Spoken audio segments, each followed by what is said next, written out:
26, but we'll also call it day 25 because they're just coming home days. 10, 12-hour days trying to get back home. When it's over, it's over. So we're heading back. We actually got in Canada they call them apricot Red Bulls instead of Amber. So we've got an apricot Red Bull today we're going to try. So we've crossed the border back in the USA, back in Montana. And as we go along here, day 26, we're thinking about our trip, what we would have done different, what we should have done, what we wish we would have done, what we wish we wouldn't have done. So we'll reminisce here just a little bit. I may or may not even post this, but we'll call this For What It's Worth. So for what it's worth, our vehicle. We got this little C-Class, especially for this trip. We're glad that we did. It's been really nice, real peppy. It's handled the roads really well. You had a lift put on it, which we had the lift put on. Actually, you didn't need. Didn't need, but a little peace of mind knowing we're a little further off the ground on these construction areas anyway. But the convenience of a motorhome has been really nice for us, especially since this trip really turned out to be just all driving. We will have put on 8,000 miles in those 26 days. Most of those miles were 38, 40 mile an hour roads, windy, twisty, 2-lane roads, no markings on the road, a lot of construction. Some of the roads were okay, but a lot of them were really bad. And a lot of construction, a lot of whoop-de-doos, frost heaves. So we've been pleased with our little C-Class. So we came up mid-August, mid-September. I didn't really realize that it would be an off-season. Places were closing down, getting ready for winter. Tourists were basically gone. We didn't run into any crowds, never had trouble getting a reservation anywhere. I don't know whether it's good or bad. I don't know how busy the tourist season really is. The weather was cool and wet for the most part. We're not sure if that's kind of usual or because it was late in the year. We kind of miss sitting out on the picnic tables, the campgrounds, but there wasn't any bugs. Bugs seemed to all gone south, I guess. Except in Tok. Except in Tok. We had a lot of mosquitoes at the campground in Tok. Yeah, we did. And they were bad there. We met Nancy's nephew there. Michael, Dylan. And his 2 kids. That was interesting, kind of fun. Glad we did that. But the mosquitoes were bad. So I guess looking at a couple of things we wish we would have done. We wish we would have upgraded our telephones, I guess. Upgraded the camera part to an i27 or whatever they are. Because a lot of the things we took pictures of, we wish we would have had a better zoom.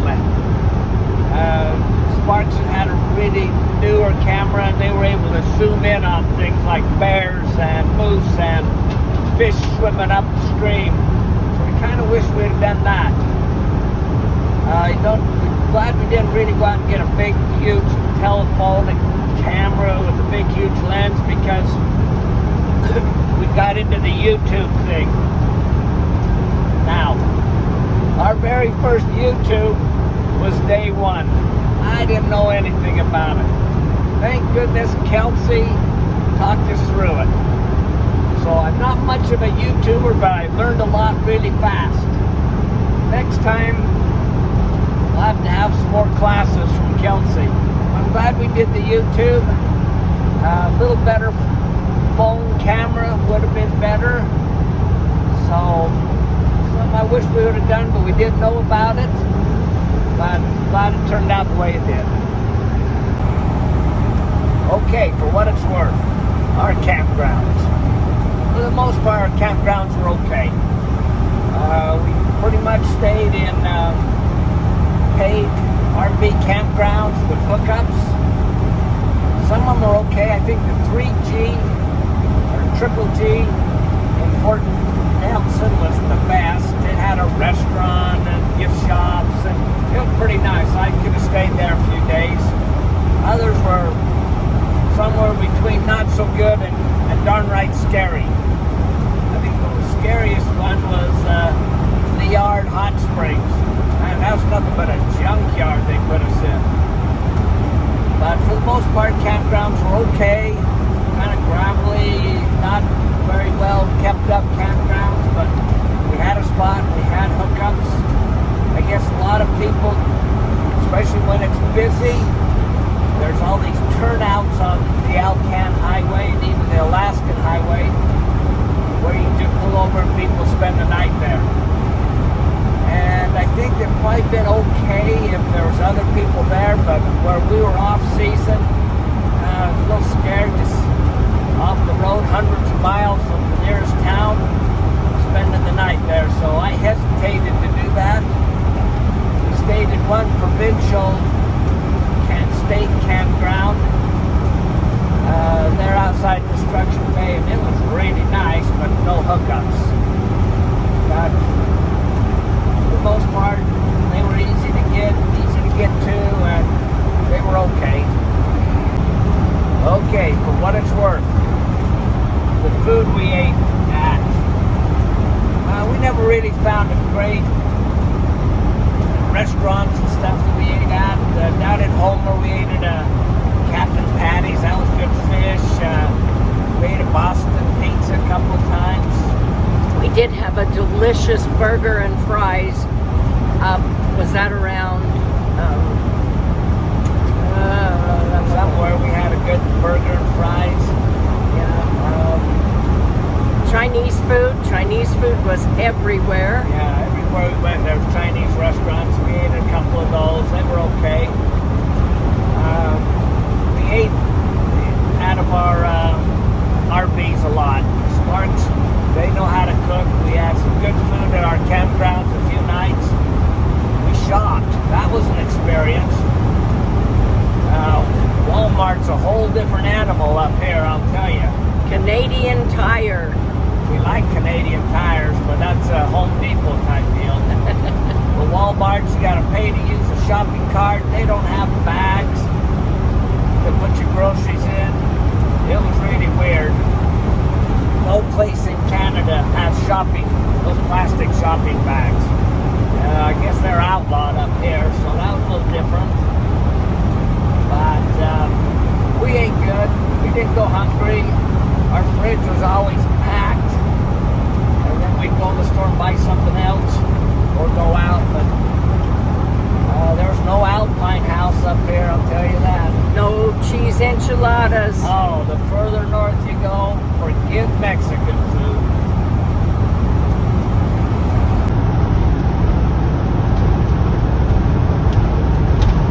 Okay, for what it's worth, the Alcan Highway. That was the primary reason we came up here, especially Lane wanted to see the Alcan Highway. One of those things you put on your 100-to-do bucket list, I guess. The Alcan Highway was really interesting. Beautiful, 1,400 some miles. Twisty, windy, scenic, vast roads. Unbelievable. The lakes and the rivers and everything. But you stop and think about how and why that was built. What a sacrifice people made to do that. And the fact that it's still up and running, it is still the only route to mainland Alaska by driving, by land. And I think they try hard to keep the road up and good, but it's just difficult. It's laid on permafrost, so year-round you can dig down a foot and it's frost. So the frost heaves and moves and sun bakes it, and just they really struggle to keep it going. Even though we complained a lot about how crummy the roads were, it's still an amazing feat. So, for what it's worth, distances. Speak about the Alcan Highway, but the vastness of the distances between everything we've seen. Going across Canada, I mean, we went through Alberta, British Columbia, the Yukon. The Yukon's like half the size of the United States, I swear. And then all the way from the top of Alaska all the way down to Homer. We've seen probably half of the Earth's surfaces on this trip. It was great, but the distances we went was unbelievable. Okay, for what it's worth, animals. We saw our share of animals. We were not at all disappointed in the animals. We saw a dozen or more bears. We saw 50 buffaloes. We've seen a couple of whales. We've seen hundreds of sea lions and seals and otters. We saw a puffin. We saw one caribou. We saw, what else we see? Well, you saw the salmon run. So the salmon run, here's a millions of fish, these salmon fish that come back to their birthplace, to the original stream. They've been gone years, thousands of miles.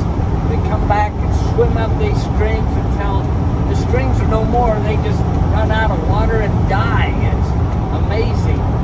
But at the same time, you got these big 1,000-pound sea lions right in the middle of them. And sea lions don't like red salmon. They like silver salmon. And they can pick them out. They can somehow or another sense silver salmon, and those are the ones they eat. In one gulp. One gulp, you swallow them whole. And then you got the bears. They're sitting there eating these salmons. They don't eat the whole thing. They just eat the good parts. But they like the silver salmon too. They do. They definitely like the silver salmon, and they search out for the silver salmon in the midst of all these red salmons.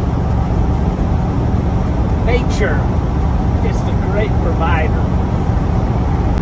Okay, for what it's worth, in this world as we travel about, there's always these quirky things we seem to be attracted to. Sturgis is one of them. Route 66 Route we've been on. 66, Mount Rushmore, all these things are kind of unique places we like to go to. Sometimes we go to them a lot of times. On this trip we found several of those. The Alcan Highway in itself was a unique thing. There was monument marker there at the start, finish. If you make it all the way through, they give you a little certificate. Just one of those quirky things you kind of do. Along that Alcan, there's a place called the Signpost Forest, where everybody can just hang their own sign in this little clump, kind of big clump of trees. And there's been signs there for over 80 years of people that pass through or work there or for whatever reason. We hung our sign in the sign forest. Hopefully it'll stay there for a few generations. We also seen things like the Salty Dog Saloon. There's literally thousands of $1 bills stuck on the walls and the ceiling of that place. Talk about weird things in the world. We went on a boat ride, a ferry ride, Lulu Bell, out to the glacier. It was an all-day trip, high rough seas, saw all kinds of wildlife, about right up close to the glacier, Columbia Glacier, one of the biggest or something. It was really cool. Come to find out a few days later, that same boat got stuck on the ground, got grounded flooded, the people had to be rescued off of there. So glad we weren't on that trip. But just a lot of unique things in this world. It's kind of fun to go and see.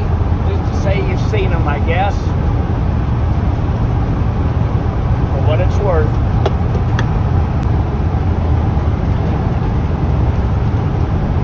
Okay, for what it's worth. We were able to see a little bit of the Alaskan lifestyle, I guess. We went to church twice. One's to a really, really small branch there in Denali. And the other one we went to a good-sized board in Soldotna.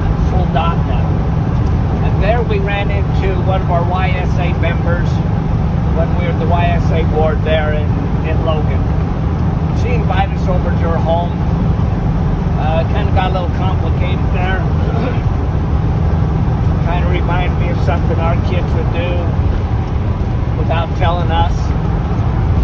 But we went to her home and kind of seen their lifestyle a little bit.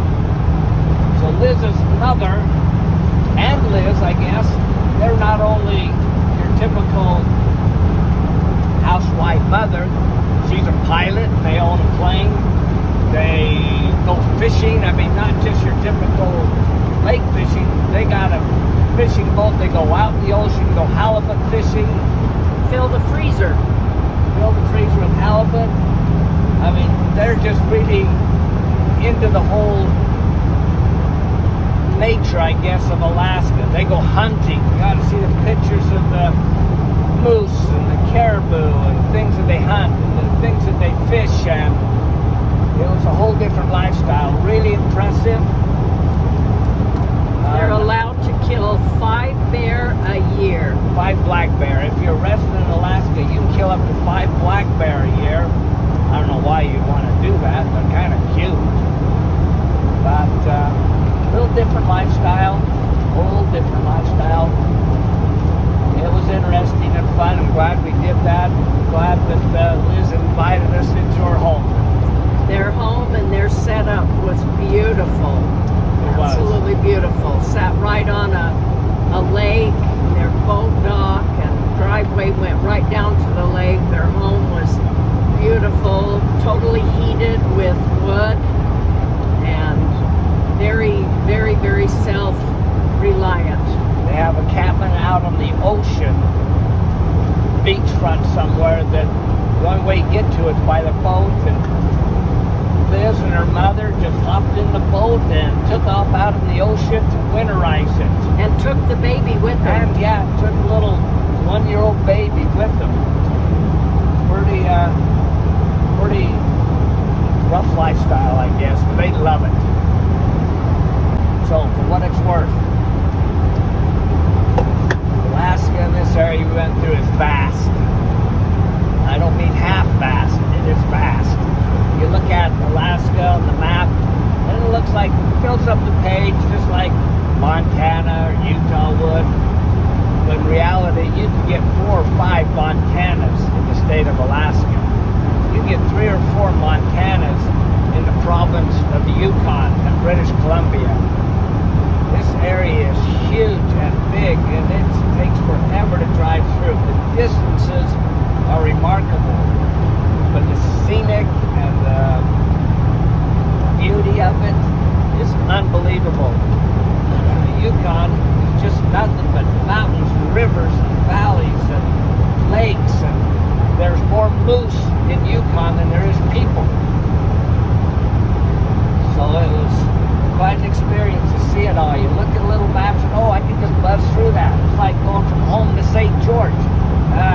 Not so, for what it's worth.